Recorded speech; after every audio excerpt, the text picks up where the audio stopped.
fumée blanche entre la République démocratique du Congo et le Rwanda, alors que prévu c'est 15 juin, l'accord de paix entre la RDC et le Rwanda vient d'être prolongé jusqu'au fin juillet 2025, alors que tout le monde attendait qu'il y ait l'ISDP et même des intercelles de paix, si on peut le dire ainsi. Tout a été reporté. Jusque-là, on attend que la médiation des États-Unis d'Amérique tienne à ce que les deux côtés, les deux parties prenantes se retrouvent dans une assiette de paix. Non seulement ça, nous avons aussi des turbulences ici à l'interne en RDC. Vous savez que la politique peine parce que on ne sent pas d'unanimité entre la classe politique en ce qui concerne probable dialogue, s'il faudrait dire ainsi, ou comment est-ce que le président Félix pourra terminer son deuxième mandat. Nous essayons d'évoquer ainsi pour comprendre quelles sont les cartes jouées par les politiques en dehors de ça, dans la justice, la classe ou l'appareil judiciaire qui élève une nation, des turbulences. Les invitations à la chambre basse du Parlement commencent à laisser le peuple congolais sous question pour savoir est-ce un règlement des comptes ou bien nous assistons à un état des droits, s'il faut le dire ainsi. Au-delà de ça, ça fait partie de ces grands débats républicains, mesdames et messieurs. Merci et bienvenue dans votre émission que vous aimez tant, le panel. Vous avez le numéro affiché en bas de vos écrans. Vous voulez participer, vous pouvez nous contacter. Nous sommes aussi sur l'application mobile Blue OTT International.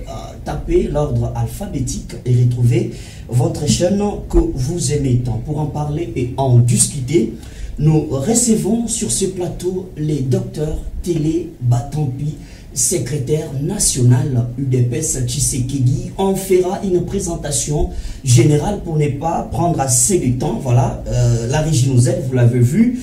Et à côté de lui, c'est monsieur Henri Kalimassi qui est économiste et cadre de ce grand parti politique AFDC, Debati Lukwebo. Alors, en face de vous avez Maître Chevalier Kwete, qui est analyste politique et avocat au barreau de Kinshasa, Gombe. Voilà. Et pour finir, vous avez la Maître Eric Bisselo Nosimo, qui est avocat et politologue. C'est un habitué de ces grands débats républicains avec qui on va faire entendre et décortiquer pour fournir aux téléspectateurs qui attendent à ce que les politiciens donnent leurs avis. Mais ici, on n'a pas que des politiques, on a aussi des analystes politiques. Voilà, je commence avec monsieur Henri Kalimassi.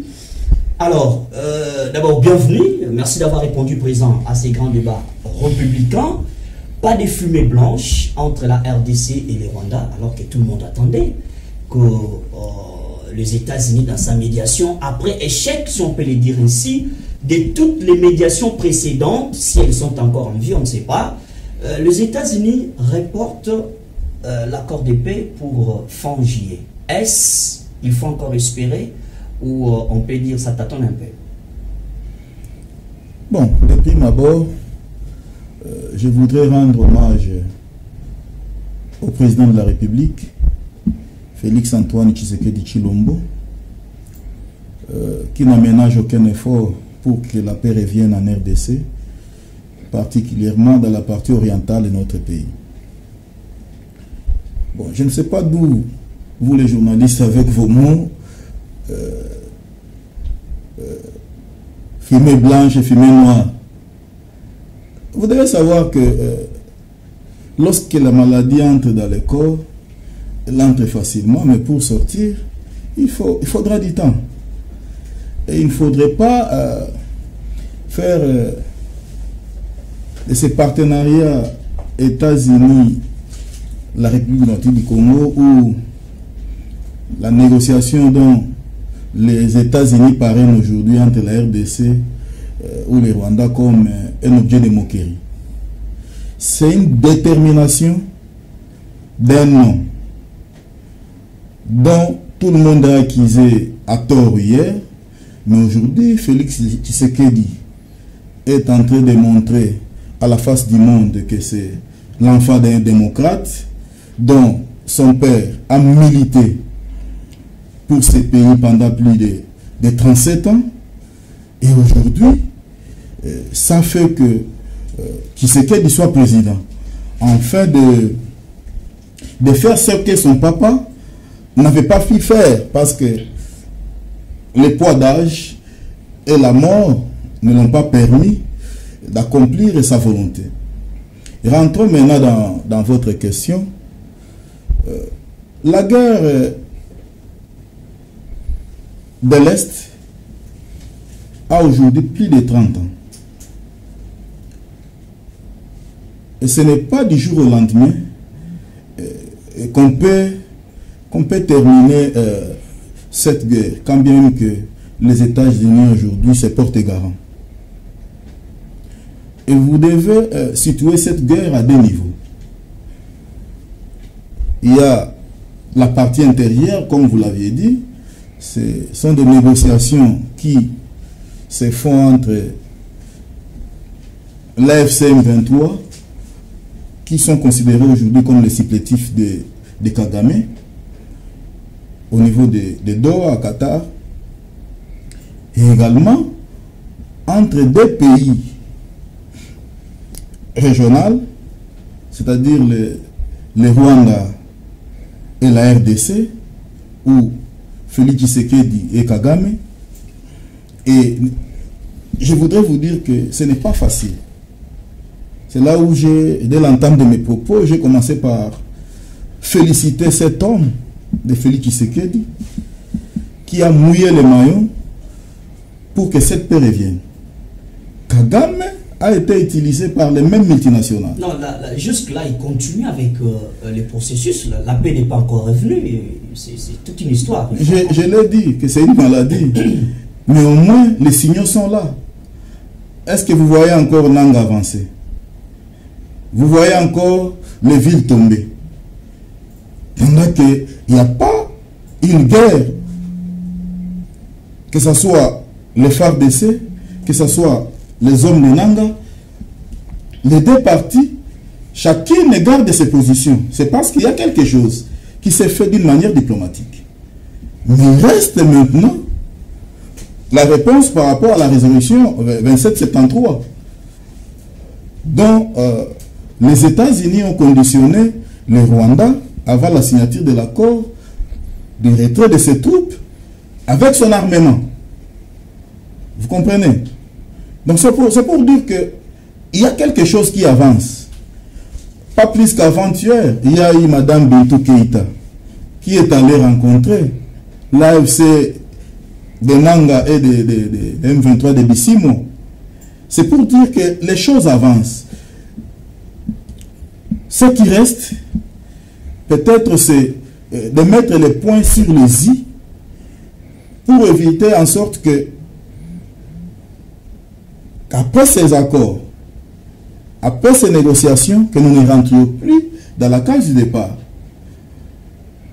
Et également, il faut savoir que lorsqu'il y a les partenariats aujourd'hui entre les États-Unis et le Rwanda et la RDC à contrepartie de nos minéraux, le chef de l'État l'avait dit qu'il ne sera pas là pour brader les minéraux de la République démocratique du Congo. Alors, et pendant ce temps-là, tout ça, il y a des petits préalables qui se font jusqu'à aboutir à un résultat escompté, en fait que vous ou nos adversaires qui sont nos opposants ne puissent pas trouver des astuces pour commencer encore à l'accuser, parce que vous devez savoir que tous ces opposants sont aujourd'hui jaloux.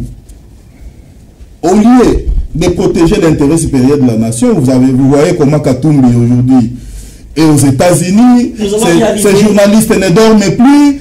Apparemment, c'est comme si tout ce que le président de la République est en train de faire, c'est pour son intérêt et l'intérêt de sa famille. L'intérêt aujourd'hui, c'est l'intérêt supérieur de la République démocratique du Congo. Et tous ces opposants doivent savoir que Félix a 2 mandats. Bientôt, il terminera son deuxième mandat.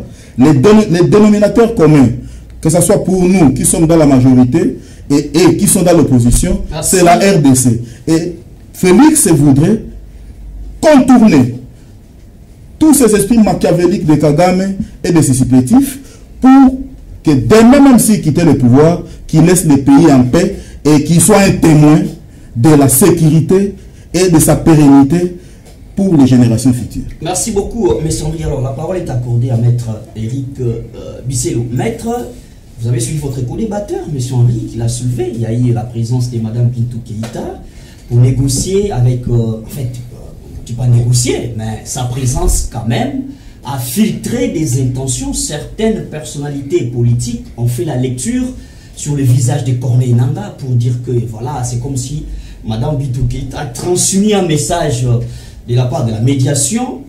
Tout le monde attendait cette fumée blanche, les 15, mais tout est reporté en même temps. Et puis, lors de ces assises, on ne voit pas la présence de ceux qui se trouvent à Goma, représentés ou être aux États-Unis. On voit que le Rwanda et la RDC.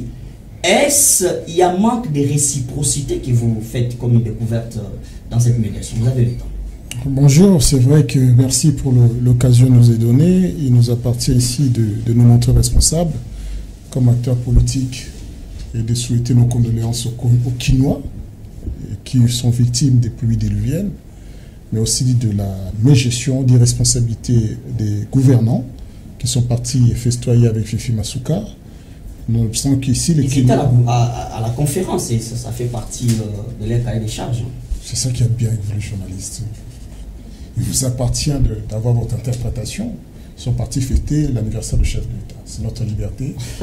Les employer comme ça. Vous dites si c'est faux. C'est faux, pas faux. Ils sont partis festoyer. Même le gouverneur de la ville province de Kinshasa. Pendant qu'ils ne trouvent pas de solution à ce que les Congolais vivent quotidiennement. Et du coup, on en meurt. On en meurt et on en meurt. À un moment, il faut mettre chacun devant ses responsabilités. Je ne partage pas l'enthousiasme de mon concitoyen Kalimassi. Tout d'abord, il y a quelques territoires qui viennent de villages qui viennent de tomber il y a 2 ou 3 jours, pris par les hommes de Nanga M23. C'est-à-dire que le front, il n'y a pas d'accalmie. Il y a une guerre certaine. De 2, les liseurs de Bonaventure, ceux qui lisent des cartomanciens de la majorité, eux, ils disent, ils voient à travers une photo l'image d'eux. Ils voient à travers une photo le fond, la conversation qui aurait lieu entre l'Organisation des Nations Unies, qui aurait insidieusement porté un message désastreux à Nanga, mais l'Organisation des Nations Unies n'a pas pour objectif de prendre parti, mais de protéger la population, quelle qu'elle soit. Donc je ne vois pas cette organisation venir prendre parti, tant pour le pouvoir de Kinshasa que pour la rébellion. Mais je pense aussi que c'est ce pouvoir, c'est cette organisation qui avait ardemment travaillé auprès de Nanga pour faire renvoyer les plus de 1300 militaires congolais qui étaient arrêtés ou bien cantonnés à Goma et particulièrement à l'aéroport. Donc, je crois que l'UFC M23 a toujours laissé la porte ouverte aux négociations avec l'Organisation des Nations Unies. C'est là, est-ce que c'est une raison de nous réjouir de cette situation? Bien sûr que non. Mais ce qui se passe aux Nations Unies, à Washington précisément, c'est quand même quelque chose d'assez important, effectivement. Parce que depuis toujours, même le chef d'État, quand il est arrivé, on nous sort cette rhétorique. Moi, j'irai demander à Paul Kagame qu'est-ce qu'il veut dans notre pays.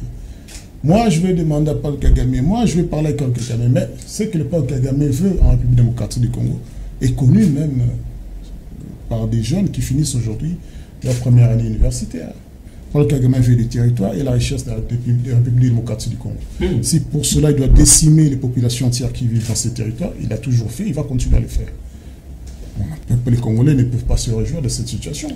Mais les Congolais ont le droit quand même de dire que non, ce n'est pas parce que vous avez pris 7 ans pour prendre conscience que Paul Kagame est un ennemi des Congolais, qu'aujourd'hui vous avez le devoir ou bien vous pouvez vous permettre de nous donner des leçons sur la posture ou bien la position à prendre.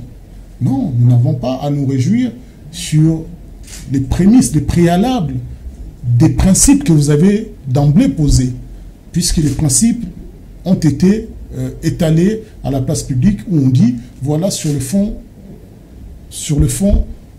la République démocratique du Congo et le Rwanda vont discuter sur ceci, cela. Et sur les principes, nous avons vu que nous cédions nos richesses. Sur les principes, nous avons vu que nous cédions notre intégrité territoriale. Sur les principes, nous avons vu que nous cédions notre liberté et notre indépendance économique. C'est le prix de la paix. Ça reste à voir.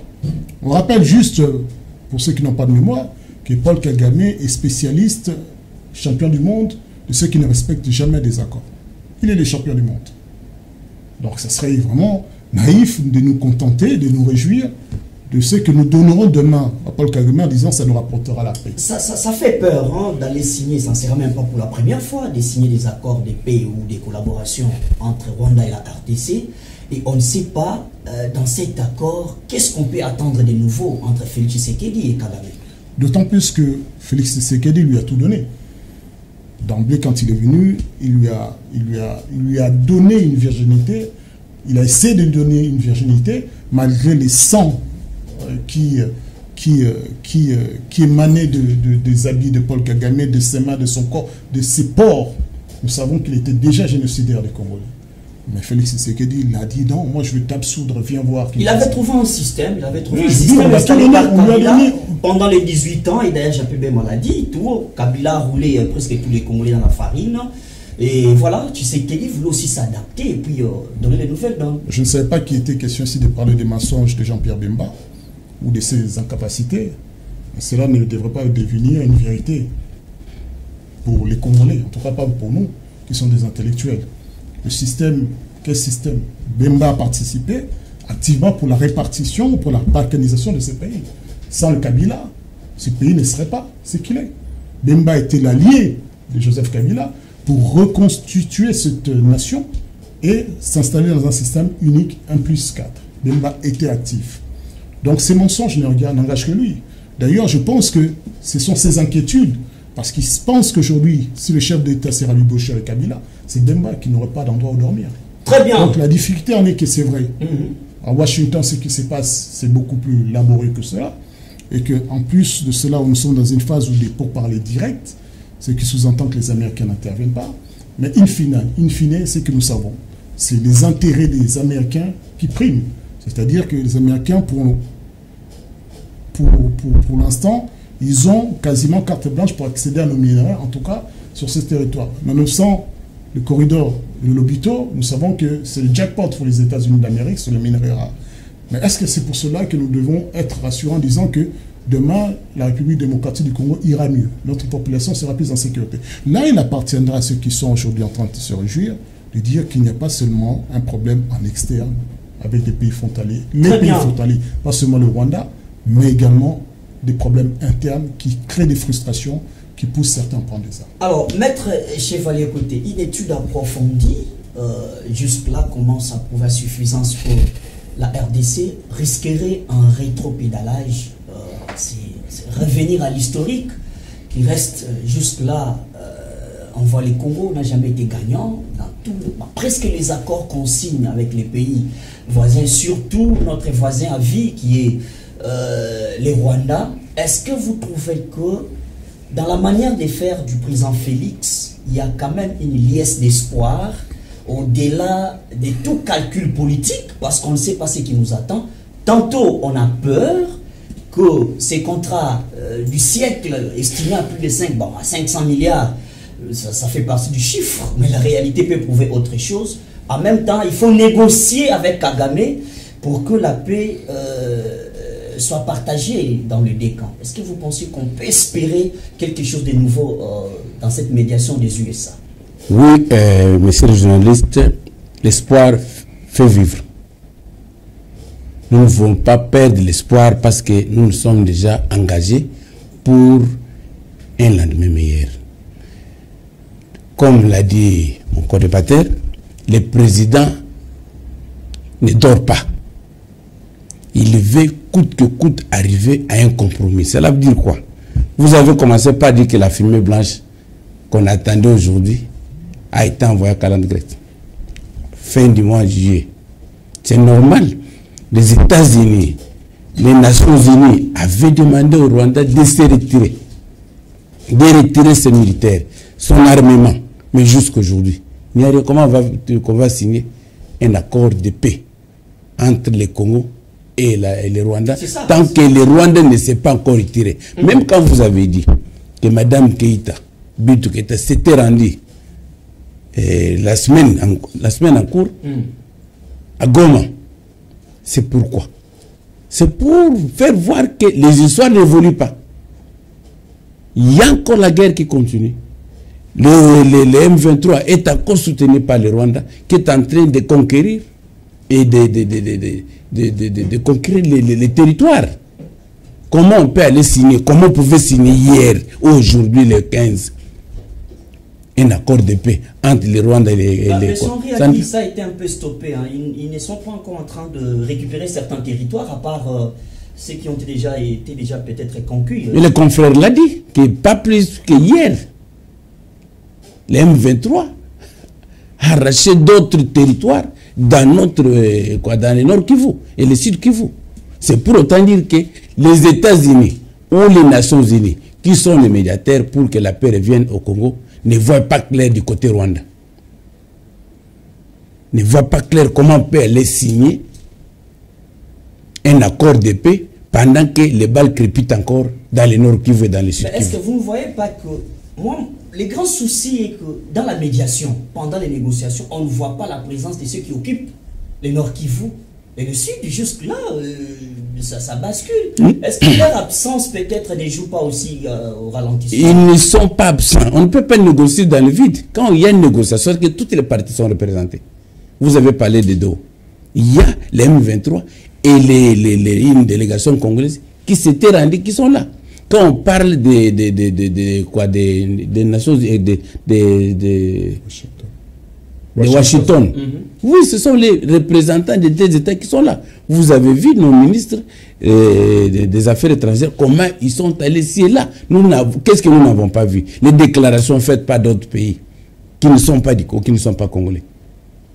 Alors, on ne peut pas aller signer un accord tant que les autres, les principes ou les préalables ne sont pas encore réunis. Cela veut dire aujourd'hui, Rwanda est totalement au Congo, même s'il n'y a pas de guerre, comme l'autre l'a dit, que les langues n'avancent pas. Mais la présence rwandaise est remarquable au niveau de notre pays. Ils ne sont jamais partis. Comment allons-nous signer? C'est comme ça que, par prévention, pour prévenir, on vous a demandé qu'en attendant qu'on voit clair, qu'on renvoie les négociations ou la signature de l'accord à la fin du mois de juillet. Cela veut dire que le Rwanda, qui est notre partenaire dans les négociations, ne se respecte pas. Le problème, c'est l'individu Kagame, qui est d'abord fâché parce qu'il a perdu, il a paix la semaine passée, son poste ou de président de la rotation de CAC. Ça ne peut pas donner la paix. Parce qu'il a été doigté par des autres pays d'État qu'il est en guerre contre l'État. Quand on va lui donner la présidence, cela veut dire que ça sera comment? Voilà qu'on ne peut pas aller, Rwanda ne va pas accepter toutes ces humiliations. Cela veut dire qu'il est très réservé pour aller de là, parce qu'il ne trouve pas son compte. Pour négocier, il faut qu'il soit en mesure de vous dire que... Mais ils sont hypocrites. C'est ce qu'on dit, que le président rwandais n'est pas quelqu'un qu'il faut négocier. C'est un serpent, si je peux le dire. Parce qu'il ne peut pas... Il peut venir aujourd'hui, il envoie ses émissaires, il leur dit, voilà la négociation, oui, mais voilà votre point. Si le point là ne se parie pas avec le point congolais, ça ne peut pas avancer. Alors, merci beaucoup, maître. Docteur Téléba Tampi, vous avez suivi les jalons posés par votre co-débatteur, qui est maître Chevalier Kouété. C'est comme si c'est Kagame qui prend le dossier des jeux jusque-là, parce que les préalables posés, c'était que les Rwandais retirent ses troupes du sol congolais, chose qui n'a jamais été faite. Et voilà, ça nous ramène à un report au même moment du camp du président de la République. Vous gardez la lueur du sport, vous dites que tenons encore bon, alors que nous sommes tous limités dans les temps et dans l'espace. Il lui reste 3 ans pour finir son deuxième mandat. On craint qu'il y ait des boucs émissaires à la fin, alors que tout est sur la table. Et si plus espérer que les États-Unis fassent quelque chose, est-ce que vous ne pensez pas que nous risquons un rétro, comme j'ai posé la question tantôt, un rétro-pédalage, et que les Congolais se disent, bon, le président Félix était là, mais au finish, il n'a rien fait. Merci beaucoup, cher compatriote Jean, de m'avoir donné l'opportunité de m'exprimer ensemble avec mes compatriotes ici présents, qui du reste, je partage le point de vue de celui qui est à ma droite et celui qui est à ma diagonale. Qui Henri Kadimassi et Maître Chevalier Koueto. Mais c'est avec Maître Éric Bisselo là où je me pose une certaine question d'inquiétude dans la présentation de ce fait. Mais je tiens quand même à, tout en présentant les souhaits de longévité et de prospérité au président de la République, Félix-Antoine Tshisekedi, qui venait de fêter son anniversaire, mais dans un état d'une attitude, d'un sentiment mitigé, parce qu'il fallait le regarder pendant que les gouverneurs, les ministres et tout l'auditoire étaient en train de chanter pour lui. Bon, il le regardait, il a accepté par respect, mais au fond de lui, l'inquiétude de l'intégrité territoriale ne faisait que remonter, parce que, comme vous dites, c'était le 13, le jour où on a chanté pour lui, c'est pour corriger qu'ils ne sont pas allés pour festoyer. Donc, la période de son anniversaire a coïncidé avec la cérémonie ou bien la réunion ou la conférence des gouverneurs. Et puis, le 15, il fallait la signature de cet accord, hein, comme vous êtes en train de parler de fumée blanche. Donc, il était dans ce questionnement-là. C'est pour vous dire qu'il est tellement investi par rapport à ça. Mais par rapport à mon confrère, à mon co-débatteur en face, j'aimerais que quand on parle de la République démocratique du Congo, situons-nous vraiment dans son contexte historique, sociologique et aussi politique. Donc, la manière de vous entendre, c'est comme si Félix-Antoine Tshisekedi Tshilombo a trouvé la République démocratique du Congo comme un État normal. Alors que c'est une situation atypique.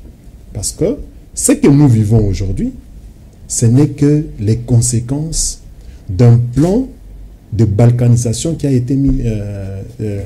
été contextualisé depuis très longtemps. Et Joseph Kabila, c'était le metteur, comme on peut dire, celui qui devait mettre en place, l'enraciner dans les systèmes congolais, afin que un jour, lorsque le fils digne du pays va le remplacer, qu'on puisse les doter de toutes les difficultés qu'il va trouver, que voilà, il a été incapable. Donc, c'est comme ça qu'il est souhaitable de se mettre dans cette constellation. Si le président Félix-Antoine Tshisekedi n'avait pas commencé d'abord par les contacts avec son voisin, Paul Kagame, pour d'abord échanger et discuter, parce que entre les nations, entre le pays, ce sont les intérêts qui comptent. Oui. Parce que ce n'est pas de la bonne foi. Alors, l'intérêt de la République démocratique du Congo, c'est son épanouissement, c'est son développement. Maintenant, comment on doit arriver à ce développement? On ne peut pas se développer si vous êtes tout le temps dérangé par l'insécurité, par des troubles. C'est difficile. Alors, il faut poser un véritable diagnostic. C'est pour cela, mon frère à ma droite a parlé d'une maladie. Et quand vous avez une maladie, une pathologie donnée, il ne faut pas aller sur les symptômes. Il ne faut pas traiter la fièvre, il ne faut pas traiter les maux de tête. Il faut poser un réel diagnostic. Et le réel diagnostic a été posé. Et d'ailleurs, nous, en tant que politiques congolais ou bien analystes congolais, nous devons, ça saute aux yeux que Paul Kagame n'est que le sommet d'iceberg. Parce que le Congo, c'est une solution, ça représente plus de 80% des solutions mondiales au regard de toute la bénédiction que Dieu nous a donnée. Et nous sommes objets à tous les envahisseurs que nous pouvons résumer dans ce qu'on appelle les ennemis de la République démocratique du Congo. Alors, ils se sont situés. Vous comprenez que le couloir de cette guerre a été réalisé depuis 1994 avec les génocides que Paul Kagame était à la tête, les génocides rwandais. pour créer un couloir en République démocratique du Congo, vous vous rappelez de l'opération turquoise, afin de trouver un alibi. Le problème n'était pas le Rwanda, le problème était comment est-ce que nous pouvons accéder aux minerais de la République démocratique du Congo et d'une manière bénévole, d'une manière gratuite. Donc, il fallait créer et puis on met des FDLR, ça devient maintenant, non, ce sont des rebelles rwandais qui nous attaquent et nous devons les attaquer et du coup, nous prenons de l'espace. Non, évitons cette hypocrisie. Je pense qu'il est grand temps que le sens le plus élevé du patriotisme nous guide. Ce n'est pas un problème d'individu. Tshisekedi Félix va sortir d'ici peu. Quelqu'un d'autre, nous souhaitons que ce soit un véritable Congolais qui va prendre la reine et non pas les gens avec pseudo-nationalité qui viennent pour nous traumatiser comme aujourd'hui Joseph Kabila est en train de le faire. Donc par rapport à cette question de Washington, moi je voudrais encore rappeler, vous avez posé une question importante pour dire que nous avons l'impression que ceux qui sont à Goma ou à Bukavu ne se retrouvent pas là-bas. Comment ils vont se retrouver là-bas alors qu'ils ne sont pas importants dans ce débat-là? Ils occupent en même temps. Ils ne sont pas importants dans les débats. Ils sont imposés. J'ai dit bien, mon frère, ils ne sont pas importants dans le débat. Le plus important, c'est les sommets d'iceberg, avec qui il faut dire pour que les choses s'éclaircissent. Le sommet d'iceberg, c'est Paul Kagame. Parce que c'est avec lui qu'il faut agir. Et derrière lui, nous avons toutes les ramifications de tous ses partenaires qui le soutiennent. Maintenant, aujourd'hui, nous avons la chance d'avoir, moi je le dis, d'avoir le président Donald Trump, parce que cette guerre, quand elle a commencé, les États-Unis étaient là, la France était là, Joe Biden avec toute son administration, ils étaient là. Mais quelle est l'importance qu'ils ont donnée à tous les massacres, à tout ce qui a comme viol, à tout ce qui s'est passé à l'est de la République démocratique du Congo? J'y arrive. Maintenant, on a eu le sens d'un homme qui dit que non, il faut privilégier les intérêts des États, pas les intérêts des individus. C'est comme ça qu'il faut les confier, nos minéraux, en échange de la sécurité. Ce sont les intérêts des États. Ce n'est pas un problème d'individus. Ici, quel est l'intérêt de la République démocratique du Congo? La République démocratique, son intérêt primordial se résume dans son développement. Et il n'y a pas de développement sans paix. Il n'y a pas de développement avec insécurité. Il n'y a pas de développement ainsi de suite. Et le développement, qui dit développement, parle d'investissement. Avec qui je dois traiter pour investir. Alors, les États-Unis, dont l'administration actuelle, dit, moi j'aimerais, parce qu'il faut aussi aller plus loin. Pourquoi? Quel serait l'intérêt aujourd'hui d'un investissement des États-Unis très apparent pour cette question de minerais, cette question des matières stratégiques?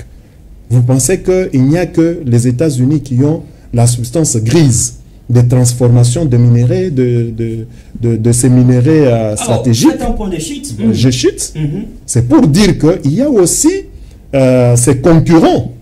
Parce que la RDC, elle est telle qu'elle est. Quand vous la laissez au prix de la jungle, mais alors, il y aura un grand combat. Alors c'est là où je félicite que l'autre a vu plus loin pour venir directement parler des intérêts entre États. Très bien. Merci beaucoup. Alors, Maître Eric, avant que je passe la parole à M. Henri Kalimassi, dans tout ce que le chef d'État mène comme action, philosophie, méthode mise en place pour aboutir à une solution adéquate, il faudrait aussi un accompagnement à l'interne. Nous voulons parler ces dossiers de la politique interne. Cohésion nationale, il faut que la classe politique congolaise témoigne au reste du monde, la belle face, qu'il y a de la paix, qu'il y a les jeux démocratiques se jouent comme il faut. Mais on constate une autre réalité. On a vu la rencontre entre les chefs de l'État et Martin Fayulu donner les lueurs d'espoir, excusez-moi de répéter ces termes à tout moment. Mais Jean-Pierre Bemba qui sort de son silence pour dire, écoutez, on ne peut pas négocier avec ces gens-là. Bon, pas négocier, mais regardez les gens avec qui vous pensez négocier, voici ce qu'ils sont dans leur face B. Est-ce que vous pensez que, avec la classe politique, avec tout ce qui se présente actuellement, on peut dire qu'on peut aboutir à une cohésion nationale? Soit il y a une nécessité d'un dialogue inclusif. Vous avez le temps. Effectivement, je veux d'abord dire quelque chose. C'est vrai que moi, j'ai toujours constaté dans le chef des partisans, des acteurs de l'UDPS, une espèce de la dictature de la pensée. ils pensent qu'ils ont toujours la pensée juste et exacte, et c'est les autres qui doivent se corriger pour les rejoindre. Même quand ils se comportent en nihiliste, même s'ils veulent réécrire l'histoire. C'est parce qu'on a fait appel au patriotisme qui vous dérange peut-être. Ils n'ont pas le monopole du patriotisme. Et moi-même, je peux leur rappeler qu'ils ne sont pas porteurs du patriotisme inhérent à tout citoyen nationaliste comme il faut. Ils disent d'abord que Félix Antoine Tshisekedi n'a pas trouvé le pays dans des conditions adéquates. N'a-t-il pas trouvé une administration? N'a-t-il pas trouvé une constitution? N'a-t-il pas trouvé une armée? N'a-t-il pas trouvé des frontières? N'a-t-il pas trouvé? En fin de compte, si il serait arrivé au pouvoir au moment où Joseph Kabila est arrivé au pouvoir, faisons la comparaison. Joseph Kabila avait quoi quand il est arrivé au pouvoir? Avait-il une armée, le contrôle du territoire national, une banque qui fonctionne, des institutions qui fonctionnent? Non. Arrêtez d'avoir des excuses lorsque vous échouez. Et dire tout le temps c'est la faute des autres. Remettez-vous en question, remettez votre stratégie en question.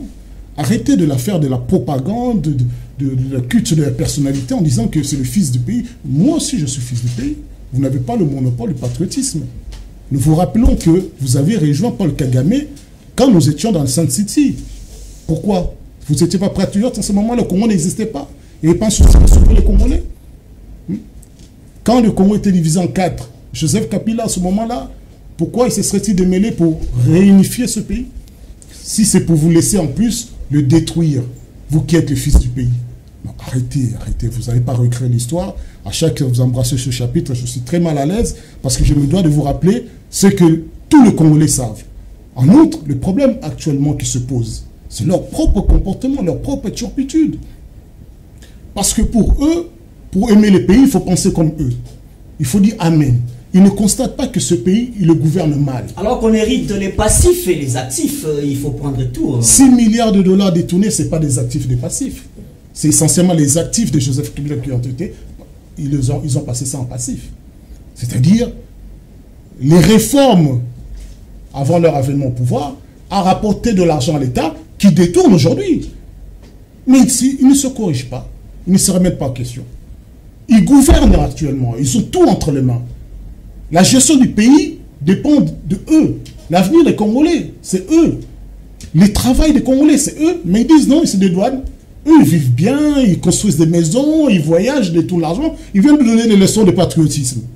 Alors que la Constitution, dans ses articles 56-57, institue justement le détournement des biens publics, des biens de tous, comme étant de la haute trahison. Qu'est-ce que c'est la haute trahison? C'est trahir la patrie. Soyons conséquents avec nous-mêmes. Enlevez la poutre de votre œil et non pas venir chercher les querelles dans notre liberté de penser et d'observer et de juger ce que vous êtes en train là où vous êtes en train de me conduire. La situation interne, soyons concrets avec nous-mêmes. Pourquoi est-ce que ce pays, il faut prêter allégeance à une personne et non pas à la nation? Parce que si tu prêtes l'allégeance à qu'une de personnalité, on vous fait un petit espace, on vous donne un peu d'oxygène, on vous donne la liberté de détourner, de piétiner les lois de la République, de ne pas respecter les principes. C'est pour cela qu'aujourd'hui, on a un jeune ministre de la Justice qui s'est fourvoyé. Parce qu'il a cru qu'effectivement, ces principes-là qu'ils ont mis en place entre eux dans leur chambre s'exerceraient pour toujours. Alors il y a un système à respecter, il y a des principes à ne pas respecter. Et d'ailleurs, tous ces problèmes à démontrer quoi? C'est-à-dire que notre République a des mécanismes pour arrêter les détourneurs d'argent, a les mécanismes pour arrêter ceux qui influencent injustement les institutions de la République, a les mécanismes pour tracer l'argent qui disparaît. Mais on ne les applique pas. Pourquoi? Parce que c'est la même famille politique qui peut se permettre de détourner l'argent public. C'est la même famille politique qui peut se permettre de vous arrêter arbitrairement. On a ici des opposants politiques en prison. Qu'est-ce qu'ils ont fait comme crime ou délit? D'avoir eu le courage, la liberté de vous régner la bonne gestion du pays. C'est un droit qui nous est reconnu par la Constitution. Très bien, un point d'échite, maître, un point d'échite. Donc, à un moment, je suis très très mal à l'aise dans ce genre de débat. Soit vous voulez poser la réflexion pour le Congo de demain, et mettez-vous dans la tête, vous n'avez pas le monopole de la pensée. D'ailleurs, en 7 ans, vous avez montré que vous ne pensez pas, vous ne savez pas où vous allez, puisque nous restons aujourd'hui affirmatifs en disant que vous n'allez pas brader les richesses de la République démocratique du Congo pour consacrer un pouvoir. Non. La patrie nous appartient tous et les richesses de la patrie nous appartiennent.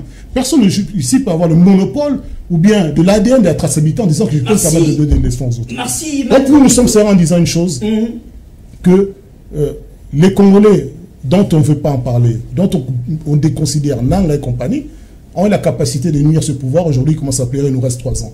Donc ne pas les inclure dans un débat, dans un dialogue national, comme ont amorcé la 5O et les CC, c'est faire preuve de turpitude. Il y a des ennemis dans la 5O parce que Jean-Pierre Bemba l'a lancé. Jean-Pierre Bemba, je le répète, il n'arrive pas à prouver ses propres mensonges. Commençons par les 66 millions de dollars par mois. Il n'arrive pas à les poser ses propres mensonges. L'histoire lui donne... Non, ce n'est pas une preuve. Non, quelqu'un passe appuyer un mensonge, ce n'est pas une preuve. Très bien, merci Donc, beaucoup. Nous restons concentrés sur une chose qui est vraie, qui est véritable. C'est que si aujourd'hui vous commencez à donner au Rwanda tout, c'est-à-dire nos richesses, alors que c'est vrai on a position de faiblesse, vous n'avez pas su remettre sur pied l'armée nationale. Demain, quand ça va être le cas, l'Ouganda, vous allez faire quoi? Vous allez céder le nord et l'ouest du pays. Quand après demain, ça va être le Centrafrique ou l'Angola, ça va être quoi? Finalement, le Congo n'aura plus que centre et le Kassai. Ils nous auront tous allés au Kassai. C'est ça l'objectif.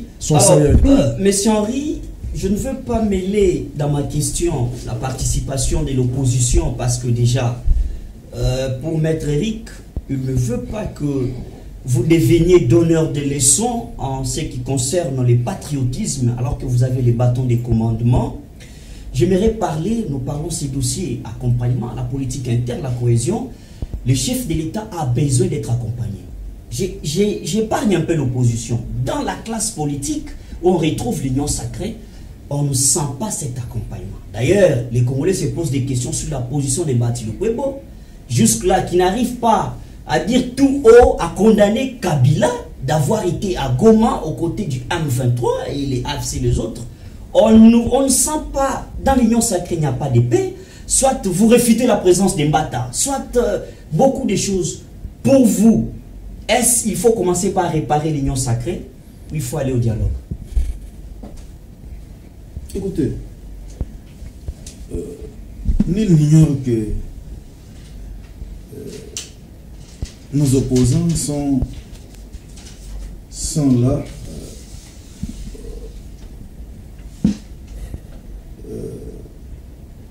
ou se comportent en homme d'émotion. Et moi, je ne peux pas céder à ces émotions-là. Moi, je suis là, je suis en train de débattre comme un républicain. Un républicain qui aime son pays, qui met son pays au centre de tout. Et qui aime les critiques, parce que les critiques aident aussi à évoluer. Bon, les critiques, c'est la raison pour laquelle il y a la majorité et l'opposition. Mais que ces critiques soient républicaines. Il ne faudrait pas vendre son pays ou aller à l'encontre de la vérité. La vérité aujourd'hui est que le président de la République, Félix Antoine Tshisekedi, a trouvé un pays, quand bien même que les prémices étaient là, mais il ignore que l'Est était en insécurité. Il ignore cela. Il est en train de fournir d'efforts. Ce que les autres n'ont pas pu faire il y a 18 ans. Mais aujourd'hui, lui au moins a mis Kagamani. Aujourd'hui, même l'Angleterre ne parle plus le même langage que le Kagame et le Rwanda. Ça, nous devons reconnaître le mérite d'un homme qui est Félix Antoine Tshisekedi et sa diplomatie.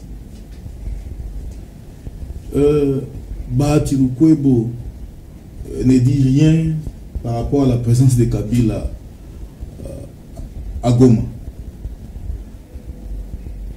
Mais qui avait vu la malignité de Kabila ou la risque de Kabila avant tous les politiciens congolais? C'est Bahati Lukwebo. Bahati Lukwebo n'est pas quelqu'un qui parle au nom de la cuillère, au dos de la cuillère. C'est quelqu'un qui dit non là où il faut dire non et oui là où il faut dire oui, même dans l'union sacrée. Ce n'est pas une hypocrite. Vous voulez qu'il dise quoi de Kabila alors qu'il a publiquement, comme Jean-Pierre Bemba. Écoutez, faut pas être des opportunistes. Bemba se comporte en opportuniste. Un membre de Parce qu'il a vu. qui accuse un rebelle, qui accuse quelqu'un en posture de rebelle, si je peux arranger ma phrase. Il ne faut pas mettre de l'huile dans les feux, mais c'est il est opportuniste. Jamiema. Vous avez posé une question, laissez-moi vous répondre. Bemba, je l'ai dit, c'est un opportuniste. Et il a ses raisons. Et nous ne sommes pas des suivistes. Bahati Lukwebo n'est pas un suiviste. Bahati Lukwebo, c'est un homme d'État. De grande carrière. Qui n'est pas à comparer à Bemba.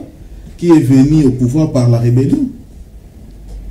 Bahati Lukwebo est venu au pouvoir par la paix dans la société civile. Ce sont deux hommes différents. Quand Bemba cherche à faire croire au président de la République que c'est lui-même et qui l'accompagne, parce qu'il vise les dauphinats, parce que peut-être la présence des Fayoulou lui dérange, il était aussi en train de lorgner la primature. Ce sont des révélations. Écoutez, ils sont avec des déclarations, des discours qui ne sont pas réconciliateurs. Est-ce qu'il faut suivre un monsieur comme ça? Pendant que lui, Bemba, reste dans les discours, Bahati Lukwebo, avec ses propres moyens, se déplace au Katanga. Le Katanga qui est aujourd'hui le bastion de l'économie congolaise. Il est allé réveiller la conscience de la population katangaise. Parce que c'est là où Nanga et ses supplétifs visent. Et une fois que le Katanga tombe, Tshisekedi n'aura plus les moyens pour soutenir la guerre. Mais Bahati Lukwebo est allé conscientiser cette population. Pendant que Bemba est en train de faire des discours stériles ici, Bahati Lukwebo se retrouve à l'extérieur du pays pour soutenir Félix Antoine Tshisekedi Tshilombo. Vous voulez qu'il dise quoi de Kabila? Bahati Lukwebo a quitté le train de Kabila pendant que Kabila était encore au pouvoir avec cette histoire de FCC cash. Bahati Lukwebo a accepté, quand bien qu'il était la deuxième force, de rester aux plaques, sans fonction, sans ministre, sans PDG, parce que lui voyait l'intérêt de la République. Alors, faites et il est allé vers Félix Tshisekedi pour lui dire, nous devons composer ensemble. Et Tshisekedi lui a nommé comme un informateur. Bien que frustré, qui devrait dégager. Laisse-moi, il ne faut pas allumer le feu inutilement. Pour dégager cette majorité qui a pu permettre au président de la République de terminer son deuxième mandat et de l'accompagner aujourd'hui au deuxième mandat. Je reviens maintenant, je voudrais un peu répondre à... Le temps nous fait... Accordez-moi 2 minutes. Non, 2 minutes c'est trop. Quelques secondes. 2 minutes parce que je dois balayer. Nous sommes ici. Il ne faut pas être... Vous avez les temps. Vous avez pris mon temps. Vous aviez pris mon temps. Vous l'aviez donné au maître.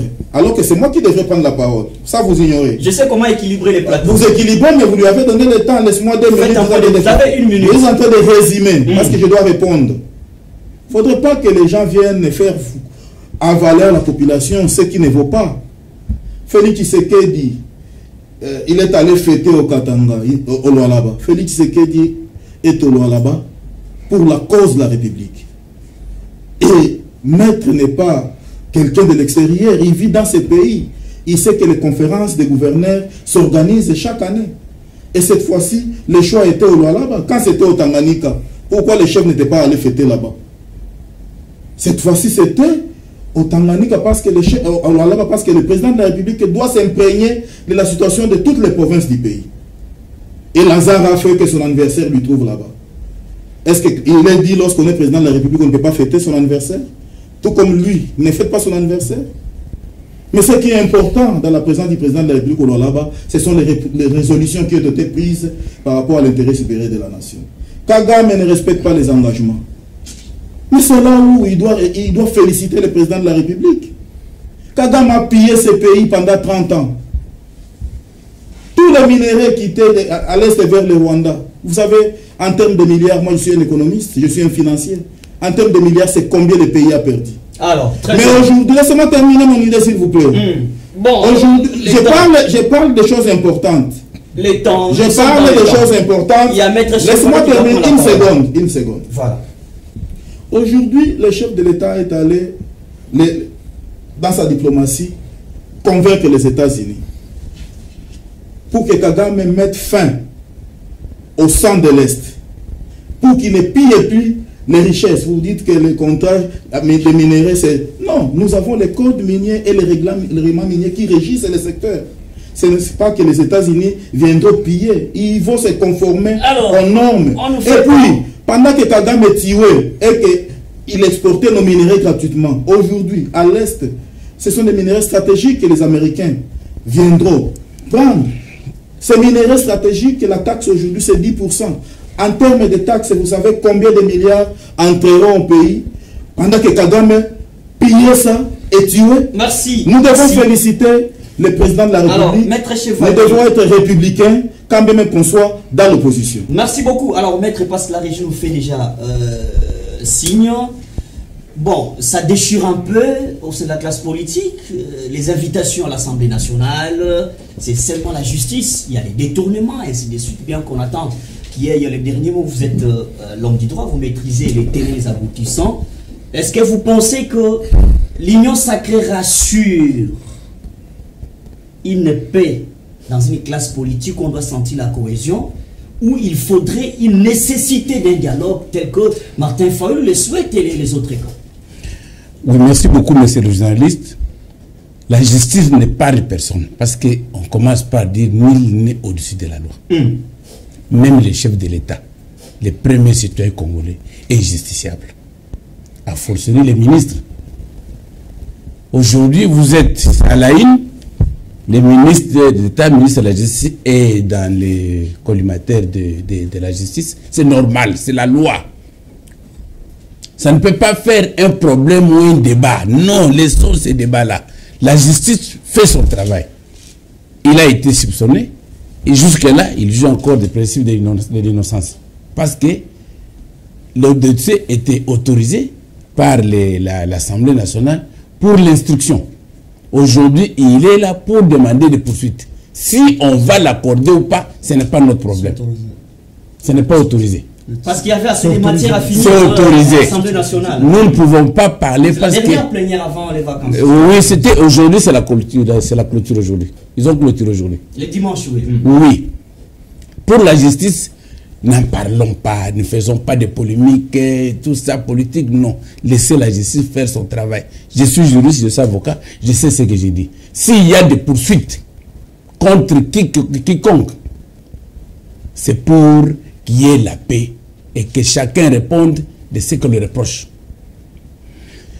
Je suis en train de constater ici, pour ce que vous avez parlé de dialogue, il y a des camps, tout ça. Nous ne voulons pas qu'il y ait des camps. Nous sommes venus parler pour la cause nationale. Le pays est en politique, ce sont les intérêts qui se discutent. Voilà, les intérêts ici, c'est d'abord la nation. J'ai toujours été moi, ce n'est pas la première fois, contre le dialogue. Moi, ça c'est moi, ça m'engage que moi. Nous allons lui dire quoi? Qui c'est qui dit à un mandat? Vous voulez que demain on dise non, refondons les... Non.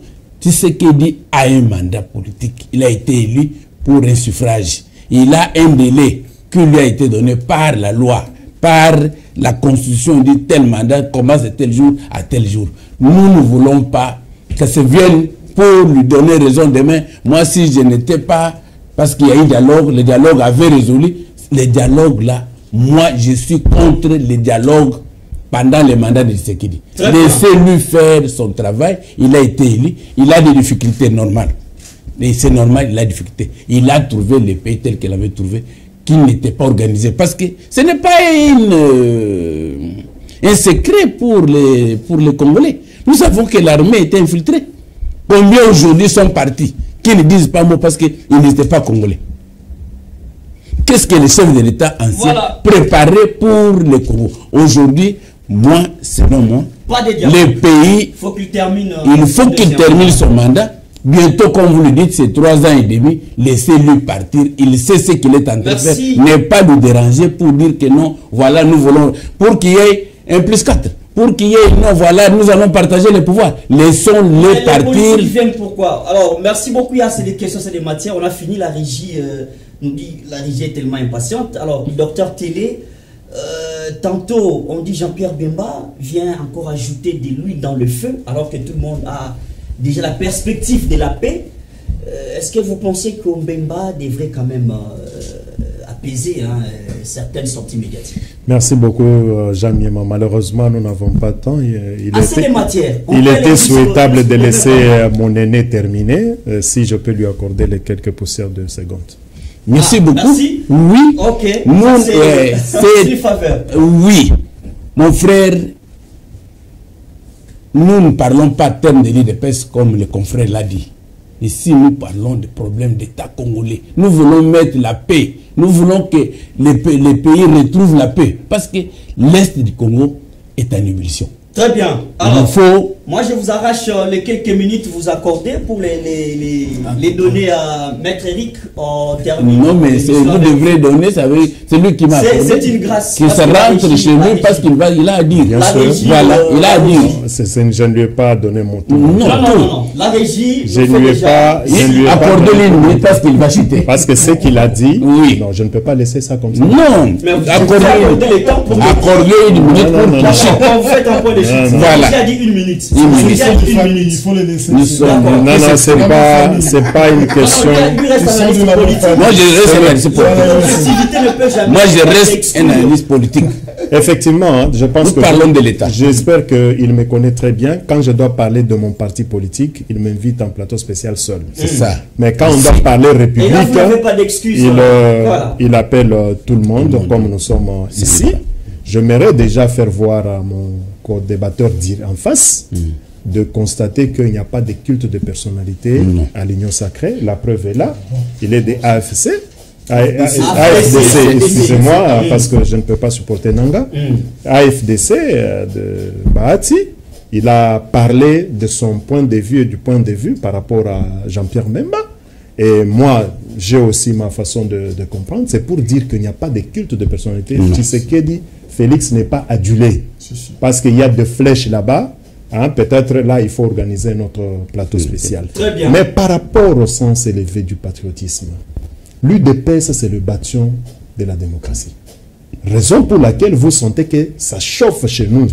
Parce que, ça, oui, vous venez de le dire. Non, c'est la démocratie. C'est parce que il y a un esprit qui a pris le faucon, qui ne veut pas réunir, qui ne veut pas obtempérer au prescrit de ceux qui régissent notre organisation, que tout ceci se passe. C'est pour vous montrer qu'il n'y a pas ainsi dit amen. Là-bas, c'est la liberté d'expression. Voilà. Par rapport, mon frère, par rapport au sens élevé du patriotisme, nous n'avons pas la confiscation. J'aimerais que vous présentiez votre sens élevé du patriotisme, mais en portant une analyse sans... Bon, j'aimerais que vous ayez la passion de la République. Non, j'aimerais... Non, il ne faut pas... Il m'a attaqué et puis il y a même la rancœur. Non, je ne vous ai pas attaqué. Il y a eu même la rancœur. Merci. J'aurais aimé qu'il y ait du temps. C'est pour dire tout simplement que tout ce que nous faisons, c'est tout ce que le président Félix Antoine Tshisekedi est en train de faire, c'est pour l'intérêt de la République. Il a trouvé une administration inféodée aux étrangers, une armée infiltrée jusqu'à la moelle épinière, la raison pour laquelle la force républicaine, la République démocratique du Congo, ses militaires étaient les gendarmes de l'Afrique. Et ce n'est pas aujourd'hui que les territoires commencent à tomber tout et tout. Non, je n'étouffe pas. C'est pour même les services d'intelligence, c'était inféodé toujours. Jusqu'à présent, on est en train maintenant d'étoiletter. Merci. Donc, voilà pendant qu'on nous donne les plans ensemble, mais ça nous fait la conclusion et puis on termine l'émission. Voilà. C'est les mêmes gens qui ont terminé. Non. On a parlé deux fois. Merci. Merci. Vous donnez la parole à la fille. Mais sans dire, vous faites la conclusion. Non, là, c'est très fort. C'est très fort. Bon. La conclusion que moi je peux donner, c'est ce que mon frère venait de dire. Merci. Que nous devons rester républicains. Parce que la République démocratique du Congo, c'est notre dénominateur commun. Restons républicains. Félix partira, la RDC restera. Merci. Aujourd'hui, c'est nous qui sommes au pouvoir. Demain, peut-être, ce sont les gens de l'opposition qui viendront trouver une république laissée en paix par Félix-Antoine Tshisekedi Tshilombo. Merci. Merci à tout le monde d'avoir répondu présent. Merci à vous, chers téléspectateurs, d'avoir suivi cette belle émission, ce grand débat républicain. Merci à l'équipe technique de la FM en télévision. La FM est sur l'application mobile groupe OTT International en suivant l'ordre alphabétique. Retrouvez votre chaîne la FM et aussi sur la chaîne YouTube JM Panel HD pour consommer en large votre élément. Voilà, on se retrouve très prochainement avec les mêmes plaisirs dans ces grands débats républicains.